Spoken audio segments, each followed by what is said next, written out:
Assalamualaikum warahmatullahi wabarakatuh. Perkenalkan, nama saya Andi Balkis Mutiara Asisa dengan NIM 220907502036. Pada kesempatan kali ini saya akan menjelaskan mengenai siklus akuntansi pada studi kasus PT Karenina Relation. Nah, sebelum kita ke transaksi siklus akuntansi secara lengkap, alangkah baiknya kita mengetahui dulu apa sih siklus akuntansi itu sendiri. Nah, seperti yang kita ketahui bahwa definisi siklus akuntansi yaitu sebuah proses akuntansi yang mencatat berbagai bukti transaksi keuangan secara teratur untuk dijadikan sebuah laporan atau informasi akuntansi dalam kurun waktu tertentu. Dan kita bisa menentukan setiap periode-periodenya. Dan siklus akuntansi ini merupakan siklus yang sangat lengkap yang terdiri dari atas jurnal umum, AJP, terus neraca lajur, terus ada laporan keuangan 1, laporan keuangan 2, serta jurnal penutup. Nah, langsung aja ya kita ke contoh soalnya.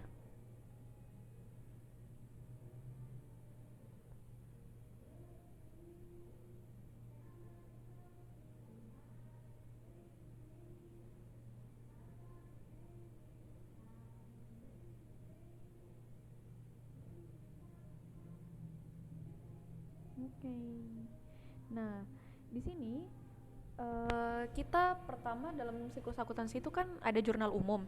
Nah, pada kali ini kita akan membahas mengenai perusahaan konsultan hubungan masyarakat pada PT Karenina Relation pada periode awal bulan April 2013. Nah, seperti yang kita lihat pada jurnal umumnya, yaitu di sini menjelaskan bahwa katanya transaksi awal itu pada tanggal 2 April kita membayar beban bunga bank, yang dimana beban bunga bank bertambah di debit sebesar 303.600.000 dan kas berkurang di kredit sebesar 3.600.000. Selanjutnya, di sini lagi kita menerima pendapatan usaha nih dari PT Tiga Pilar Utama. Nah, di sini kasnya kita bertambah sebesar 22 juta. Tetapi ternyata pada PT Tiga Pilar ini tidak membayar secara keseluruhan. Jadi dia tetap memiliki piutang nih. Piutangnya kita tuh bertambah di debit sebesar 20 juta dan pendapatan keseluruhan dari PT Tiga Pilar itu bertambah di kredit sebesar 42 juta. Terus terdapat lagi nih kita membayar utang usaha kepada toko Tunas Jaya, yang dimana utang usahanya kita bertambah 19 juta di debit, berkurang kasnya kita berkurang di kredit sebesar 19. Nah, di sini lagi pada tanggal 10 kita menerima pendapatan usaha dari PT Tiga Roda. Nah, otomatis di sini PT Tiga Roda ini dia membayar secara tunai. Jadi kas kita itu bertambah di debit sebesar 24 serta pendapatan kita bertambah di kredit sebesar 24 juta. Terus pada transaksi pada tanggal 11 katanya kita menerima pelunasan piutang dari PT Niaga nih. Jadi otomatis kasnya kita bertambah sebesar 16 juta di debit dan piutangnya kita berkurang di kredit sebesar 16. Terus kita lagi membayar beban iklan.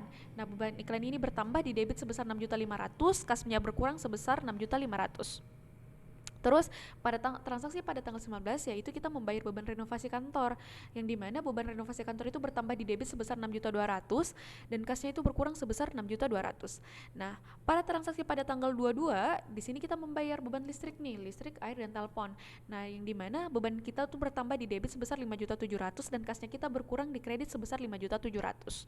Nah, di sini lagi pada tanggal 28 kita membayar beban gaji pegawai, yang dimana beban gaji pegawai itu bertambah di debit sebesar 17.600.000 dan kasnya itu berkurang sebesar 17.600.000 di kredit. Nah, pada transaksi terakhir ya pada tanggal 30 kita membagikan dividen, atau yang bisa kita sebut bahwa dividen itu kita membagikan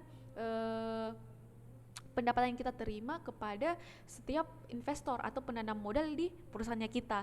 Nah, dividen ini dibagi jika dividen bertambah di debit, dan di sini kan dividennya bertambah di debit sebesar 22 juta dan kas yang kita berkurang di kredit sebesar 22 juta, dan kita bisa melihat bahwa jumlah debit serta kredit ini balance ya sebesar 162.600 sebakan. Nah, lanjut nih pada terdapat lagi soal AJP, atau bisa kita katakan ayat jurnal penyelesaian.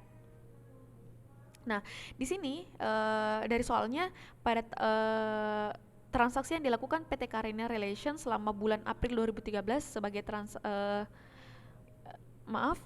diberikan di sini soalnya mengatakan bahwa PT Karininan diberikan akuntan pada akhir bulan Januari 2013 adalah sebagai berikut.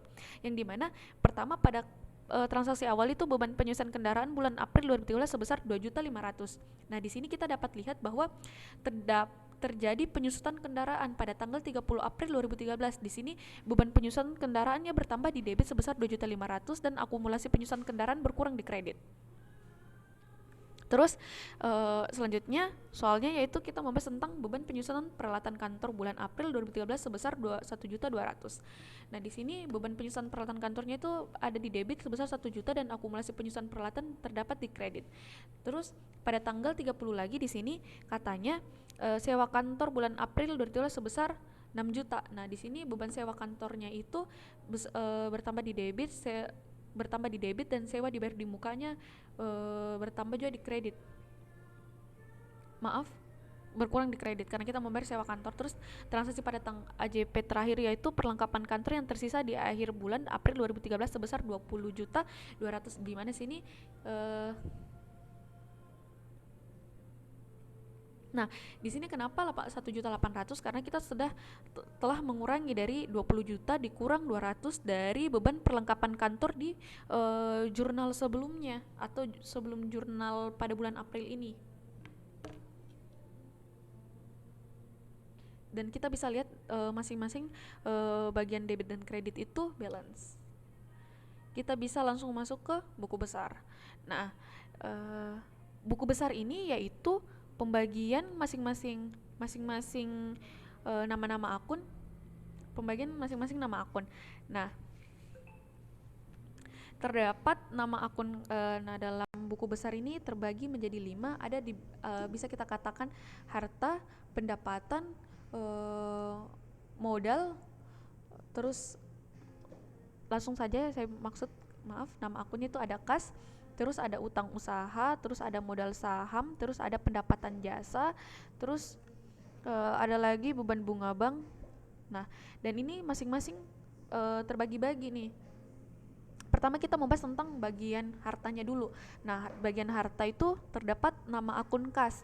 Nah, kita bisa lihat buku besar ini kita sesuaikan dari ayat jurnal kita bisa melihat dari diambil dari jurnal umum, yang dimana kita dapat melihat bahwa kas pertama masuk itu yaitu kas yang pertama keluar yaitu beban bunga bank, kita membayar sebesar 3.600.000. kita bisa sesuaikan di jurnal umumnya. Nah, di sini kasnya kita itu berkurang 3.600.000, makanya kita kasih masuk di buku besar. Jadi semua transaksi mengenai kas kita kasih masukkan di buku besar. Ini lagi kita bisa lihat kasnya bertambah sebesar 22, terus di sini lagi kasnya berkurang sebesar 19 juta, terus kasnya pada tanggal 10 lagi kasnya bertambah. Nah, ini kita semua pindahkan di buku besar seperti ini. Nah, terus selanjutnya kita bisa melihat pada tanggal transaksi kas ini pada tanggal 2 April katanya kita membayar beban bunga bank sebesar 3.600.000. Nah, yang dimana saldo awalnya itu 292 kan, penanaman modal awalnya. Nah, kenapa di sini bisa dapat 288? Karena kita mengurangi dari debit ketemu kredit itu terkurang. Jadi makanya hasilnya seperti ini.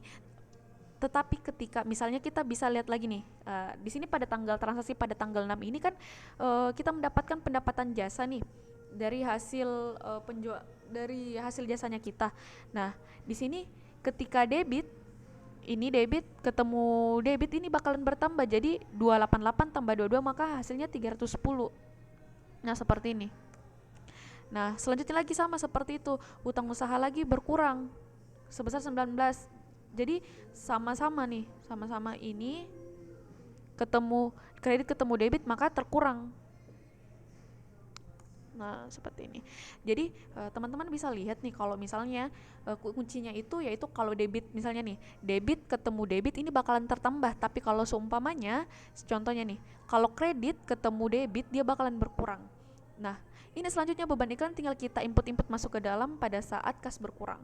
Nah, pada akun selanjutnya yaitu piutang usaha. Nah, piutang usaha itu pada tanggal 6 kita kita mendapatkan pendapatan jasa karena pada suatu instansi atau perusahaan telah membayar piutang usahanya, yaitu yaitu sebesar 20 juta. Jadi yang dimana saldo awalnya itu kita sesuai dengan jurnal sebelumnya itu sebesar 60 juta. Nah, yang dimana di sini 60 juta ini bertambah karena di sini kita mendapatkan pendapatan jasa sebesar 20.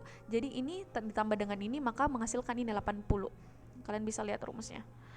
Nah, terus pada pitung usaha kas lagi bertambah nih di kredit sebesar 16 juta. Makanya debit ketemu kredit, makanya ini di sini berkurang, ini ketemu ini, maka misalkan ini. Nah, ini rumusnya dia. Terus dalam buku besar ini ada juga perlengkapan kantor. Nah, yang dimana di sini perlengkapan kantor itu saldo awalnya sebesar 22 juta. Tetapi di sini kita tidak ada transaksi tentang perlengkapan kantor sih sejauh ini. Terus ada juga sewa dibayar di muka. Nah, sewa dibayar di muka ini saldo awalnya besarnya itu sebesar 65 juta. Pada saat tanggal transaksi 30 April 2014 katanya kita membayar nih beban sewa kantor. Nah, ini saya dapatkan dari jurnal penyelesaian ya. AJP-nya itu sebesar 6 juta. Kita bisa lihat AJP dari sini. Beban sewa kantor nih 6 juta. Nah, di sini terdapat kan AJP-nya itu terdapat di kredit nih, sewa dibayar di mukanya. Makanya pada saat di buku besar ini debit ketemu kredit terkurang. Begini rumusnya. Nah, seperti ini. Nah, selanjutnya kita lagi peralatan kantor, ada akumulasi penyusutan peralatan kantor, ada kendaraan akumulasi penyusutan kantor. Hitungannya tuh sama-sama aja. Intinya kita menginput dulu saldo awalnya yang kita dapatkan dari sebelum jurnal umum nih. Kan pasti ada tabel transaksi sebelum bulan berikutnya, bulan sebelumnya, maaf. Terus selanjutnya nah, selanjutnya lagi nama akun utang usaha yang dimana di sini saldo awal utang usaha itu sebesar dia terdapat di kredit sebesar 194, tetapi pada saat tanggal 7 April kasnya itu bertambah sebesar di 19 juta di debit, dan pada saat debit ketemu kredit itu bakalan terkurang. Ada lagi utang bank yang dimana kita menginput saldo awalnya aja karena pada jurnal umum nggak ada transaksi tentang utang bank sih. Terus terdapat lagi modal saham yang dimana modal saham saldo awal ini kita bisa melihat bahwa saldo awalnya itu sebesar 400 juta. Nah, ada jual laba ditahan yang saya masukkan saldo awalnya sebesar 550 juta. Ada juga dividen. Dividen ini yaitu pembagian kepada investor ya, dan ini saya dapatkan dari jurnal umum. Ini debitnya sebesar 22 juta.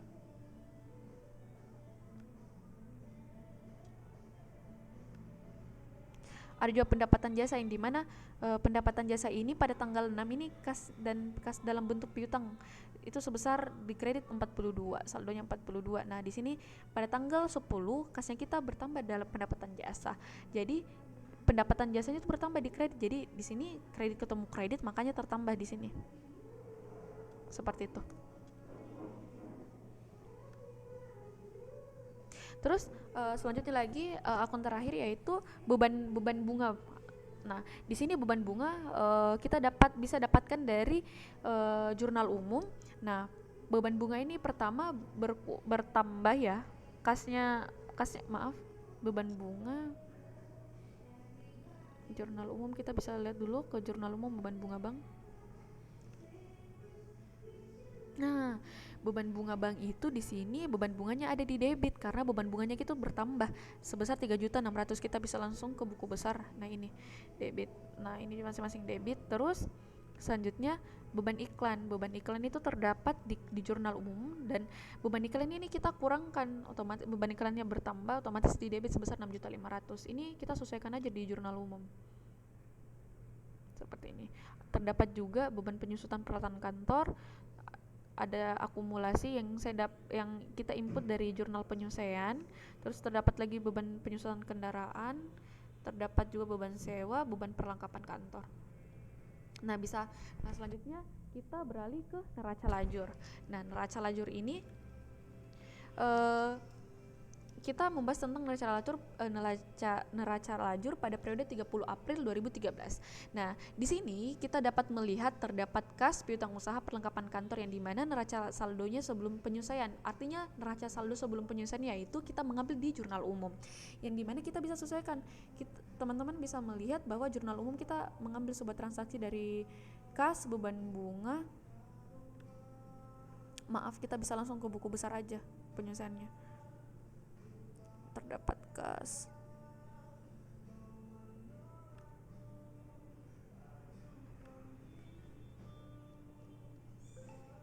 Nah, di sini saldo awalnya sebesar 292, terus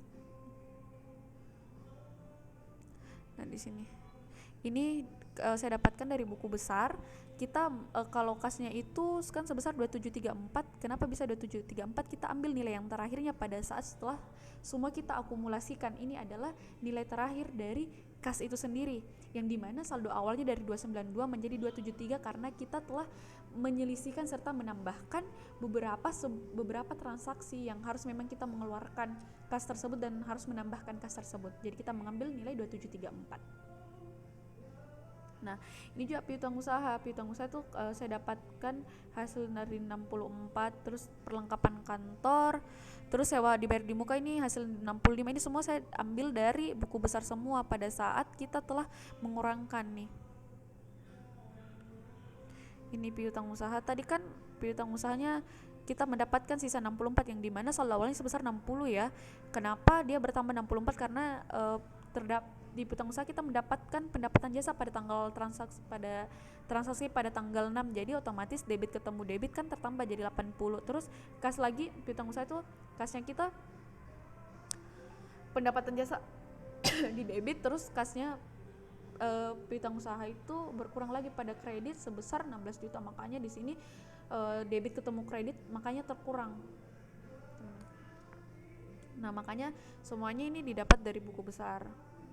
Kita sesuaiin aja dari buku besarnya, ini kita input dan pada saat kita jumlah totalnya itu sebesar 2171 dan ini balance. Kita sesuaiin aja ya, misalnya contoh nih akumulasi penyusutan peralatan kantor pada saat bertambah dia bakalan dikredit, kendaraan bertambah di debit. Terus terdapat lagi jurnal penyelesaian yang dimana ini jurnal penyelesaian saya ambilnya dari AJP ya, yang dimana di sini peralatan kantor yang dimulai dari 1.800.000. Nah, ini peralatan kantor kita bisa ambil ini perlengkapan kantor sebesar 1.800.000. Terdapat jasa sewa dibayar di muka 6 juta. Kita sesuaiin aja. Ini 6 juta 1.200.000. Terus terdapat lagi di sini jurnal penyusutannya itu beban penyusutan ini kita sesuaikan 1.200.000, 2.500.000. Terdapat buku besar. Nah, ini 2.500.000, 1.200.000, 600, 1.800.000. Dan kita bisa lihat bahwa jumlah debit dan kredit itu sesuai ya 11.500.000. Kita bisa juga sesuaikan dengan AJP-nya. Di sini AJP-nya juga 11.500.000 antara debit dan kredit. Nah, di sini neraca saldo setelah penyelesaian. Neraca saldo penyelesaian ini kita mendapatkan dari kita bisa menyelisihkan di antara neraca saldo sebelum penyelesaian dan jurnal penyelesaian. Pertama kita memindahkan aja dari 2734 ini dan 400 kita pindahkan ke sebelah kanan. Ini. Nah, di sini pada saat jurnal penyelesaian terdapat 1.800.000 kita baru mengurangkan. Ini seperti ini. Jadi kita debit ketemu kredit otomatis dia terkurang. Jadi 22 dikurang 1.800.000 maka menghasilkan 20.200.000. Begitupun sama dengan ini 65 dikurang 6 juta makanya menghasilkan 59. Nah, terus di sini kredit ketemu kredit. Nah, kredit ketemu kredit itu bertambah makanya menghasilkan ini tertambah kan, nilai ini ketemu ini tertambah. Kuncinya yaitu ingat aja debit ketemu debit tertambah, kredit ketemu kredit tertambah, tapi ketika debit ketemu kredit itu bakalan berkurang. Terus selanjutnya lagi kita bisa melihat jurnal penyelesaiannya. Yang pertama di sini jurnal sebelum penyelesaian itu 300 dan jurnal penyelesaian 200 pada akumulasi penyusutan yang sehingga debit ketemu kredit itu bakalan berkurang.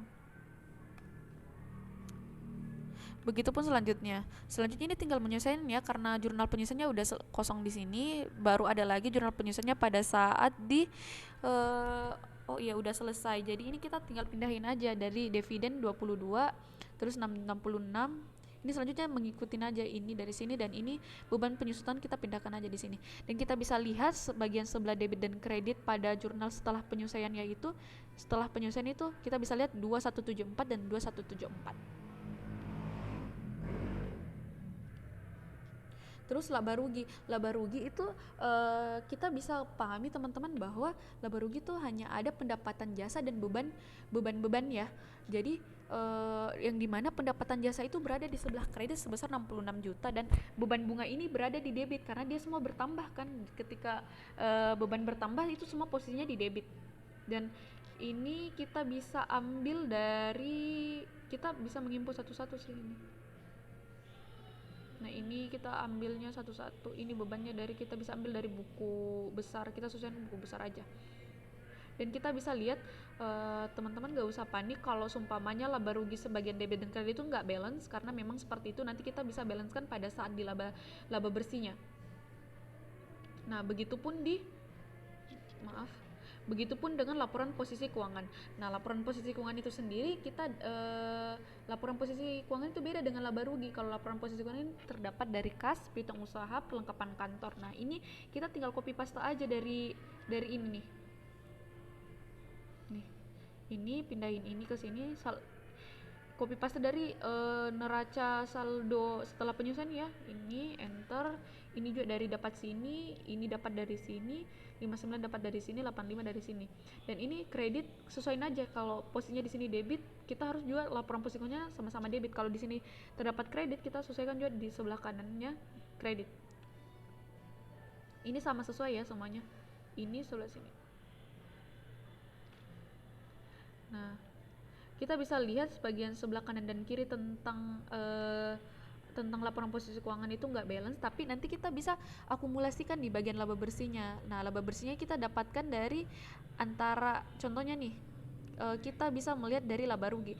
Nah, laba rugi ini kita bisa dapatkan dari 51 dari ini kita kurangkan 66 dikurang 51 100, maka menghasilkan 14.900.900. Begitupun dengan neraca posisi keuangan, yaitu kita bisa mengurangkan 21087 kita kurangkan dengan 2123, maka menghasilkan ini. Jadi kita bisa lihat laba bersihnya sama-sama ya 14.900.000, dan ini juga sebelah kanannya 14.900.000. Dan ini kita bisa untuk laba ruginya, yaitu kita tinggal tambah yang ini dan laba bersihnya atau menghasilkan seperti ini 66. Begitupun ini kita tinggal tambah bagian laporan posisi keuangan, jadi sama-sama balance. Nah, terus selanjutnya lagi yaitu laporan laba rugi. Laporan laba rugi ini kita tinggal copy paste dari neraca lajur. Di sini kan terdapat laporan laba rugi kan, ini tinggal kita copy paste dan pindahkan ke laporan posisi laba rugi. Di sini yang seperti saya tadi bilang, ini hasilnya 14.900.000. Ini saya dapatkan dari jumlah beban-beban, yaitu pada saat saya akumulasikan dari semua jumlah beban yang itu kita blok dulu dari beban bunga bank ke beban perlengkapan kantor, sehingga menghasilkan 51.1. Nah, pendapatan jasanya kita dapatkan dari transaksi awal ya. Jadi kita tinggal jumlah 66 tambah 51, makanya hasilnya itu 14.900.000. Next, pada transaksi perusahaan konsultan hubungan masyarakat, khususnya untuk laporan perubahan ekuitas ya. Di sini perubahan ekuitasnya itu kita bisa lihat setoran awal itu modal saham pertama 400 juta. Nah, laba ditanya 55, ini didapat dari neraca lajur ya. Setelah pengurangan dan ekuitas 95, ini ditambah hasil dari modal saham ditambah laba ditahan sebesar 955. Nah, di sini kita terdapat perubahan laba usaha dan dividen. Di sini kan kita tadi sudah sepakat laba usaha itu yang kita dapatkan dari sini ya, 14.900.000. Nah, ini kita kurangkan masing-masing di antara laba ditahan dan ekuitas itu, dividennya itu 22. sehingga kita mendapatkan 547 dan 947. Ini tetap di modal saham. Nah, pada transaksi terakhir yaitu bagian neraca atau laporan posisi keuangan khususnya untuk neraca. Nah, kita bisa lihat nih, bagian asetnya kita pindahkan aja, kas, piutang, perlengkapan kantor, sewa dibayar di muka. Nah, di sini kita dapatkan dari neraca lajur semua, khususnya bagian aset. Nah, terdapat peralatan kantor lagi nih. Peralatan kantor ini kita dapat dari neraca lajur juga. Teman-teman tinggal input aja berapa nilai peralatan kantor dan akumulasi penyusunan peralatan kantornya, yang dimana di sini nanti kita bakalan kurangkan sehingga bisa menghasilkan ini. Jadi peralatan kantor bersih itu setelah penyusutan hasilnya ini 68, dan begitupun kendaraan yang dimana awalnya dari asetnya 1.400.000 terjadi akumulasi penyusunan kendaraan yang makanya kita kurangkan, makanya hasilnya seperti ini.